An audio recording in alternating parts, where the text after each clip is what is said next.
Tout ce qui est de nature indépendante dans la vie spirituelle est mauvais. Je veux dire parmi le peuple de Dieu. C'est une violation de la loi corporative de Dieu, qui est aussi une loi de vie. Je ne parle pas non plus de l'influence de ce qui est spirituel. Nous avons besoin d'influence et de relations spirituelles. Nous avons besoin de nous aider les uns les autres. Et il ne doit y avoir aucune indépendance dans cette question-là. Aucune indépendance à l'égard de ce qui est de Dieu dans les autres. Certains enfants de Dieu disent, je dois marcher avec Dieu. Je dois connaître Dieu pour moi-même. Je ne puis rien recevoir des autres. Je ne peux soumettre mes convictions à personne. Je marche seul avec le Seigneur dans mon assurance et ma conviction solitaire. Cela peut être une chose très mauvaise. Tandis que nous devons connaître le Seigneur personnellement, le Seigneur se fera très souvent connaître à nous par d'autres frères qui marchent aussi avec lui. Une fausse indépendance dans les choses spirituelles agit en sens inverse et, ne voulant pas marcher avec les autres, nous pouvons être dans une entière séduction. Notre solitude peut ne pas être une solitude avec Dieu. Nous pouvons être convaincus d'être dans le vrai chemin. Mais c'est une entière séduction. Cela c'est une chose, mais ce dont je parle maintenant, c'est de l'influence de la propre nature, et non pas de l'influence des personnes spirituelles et des choses spirituelles qui sont de Dieu. Nous avons besoin de ces influences-là, de cette aide et de cette communion pour arriver au but de Dieu.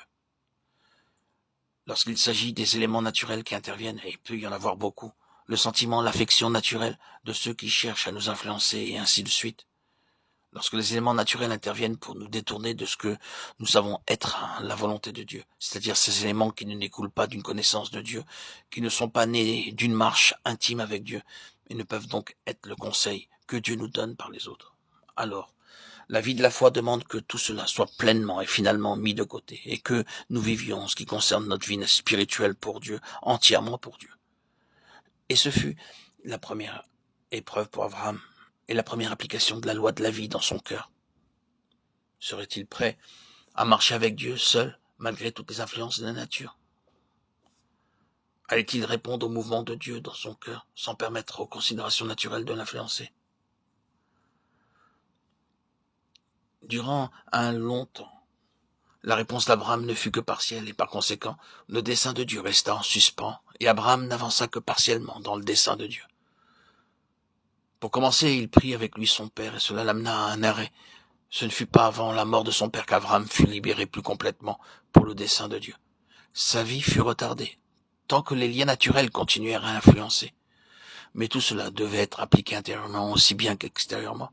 Nous ne parlons pas seulement de nos relations, de nos familles. Il est vrai qu'il peut y avoir là des influences naturelles qui s'exercent sur nous. Mais il y a quelque chose de beaucoup plus profond que cela. Il y a en nous ce qui prend toujours conseil de la chair, des jugements charnels, des raisonnements charnels, l'action et l'influence de la pensée naturelle. Et c'est cela que nous avons à repousser, dont nous devons nous séparer. Tout ce qui est de la vie de la nature doit reculer lorsque nous arrivons sur une base de résurrection pour connaître la vie. Parce que cette vie est essentiellement une vie de foi.